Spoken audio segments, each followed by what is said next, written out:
Hi hello guys, ഒറ്റക്കൊമ്പൻ വരാൻ വേണ്ടി പോകുന്ന മലയാള സിനിമ തന്നെ ഏറ്റവും വലിയ ബഡ്ജറ്റിൽ വരുന്ന ചിത്രം തന്നെ ഒറ്റക്കൊമ്പൻ. ഇതിൽ താരങ്ങളായിട്ട് വൻ താരങ്ങൾ തന്നെയാണ് വരാൻ വേണ്ടി പോകുന്നത്. മലയാള സിനിമയ്ക്ക് പുറമെ ഹിന്ദിയിൽ നിന്നും തമിഴിൽ നിന്നും തെലുങ്കിൽ നിന്നും ഒരുപാട് താരങ്ങളിൽ നിന്ന് കേൾക്കപ്പെടുന്നുണ്ട്. വില്ലനായി വരാൻ വേണ്ടി പോകുന്ന നമ്മുടെ മാർക്ക് വരെ വില്ലനാണ് വരാൻ വേണ്ടി പോകുന്നത് കേൾക്കുന്നു. അതുപോലെ തന്നെ അനുഷ്ക ഷെട്ടിയാണ് ഇതിൽ നായകഥാപാത്രമായി വരാൻ വേണ്ടി പോകുന്ന. അവരെ കൂടാതെ ഒരുപാട് താരങ്ങളുണ്ട്. വർഷങ്ങൾക്ക് മുമ്പായിട്ട് ചെറിയൊരു പ്രൊമോഷൻ വീഡിയോ വന്നതാണ് ഒറ്റക്കൊമ്പൻ. പക്ഷേ വളരെ ട്രെൻഡിങ്ങിൽ തന്നെയായിരുന്നു. അതായത് എക്സൈ അടിച്ച് പള്ളിപ്പറമ്പിലോട്ട് കറുവാക്കുന്നൽ കറിയാച്ചൻ എന്ന് പറഞ്ഞ രീതിയിലായിരുന്നു അന്ന് വന്നിട്ടുണ്ടായിരുന്നു. അതിന് മുമ്പായിട്ട് നമ്മുടെ പൃഥ്വിരാജിൻ്റെ കടുവ എന്ന ചിത്രത്തിലും ആ കഥാപാത്രമായി വന്നിരുന്നു.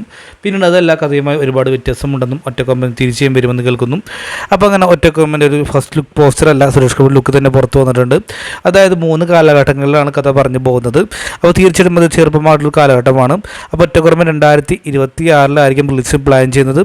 ആരൊക്കെയാണ് വെയിറ്റിംഗ് കമൻറ്റ് ബോക്സിൽ പെടുത്തുക. ഇഷ്ടപ്പെട്ട സപ്പോർട്ട് ചെയ്യുക. ബൈ.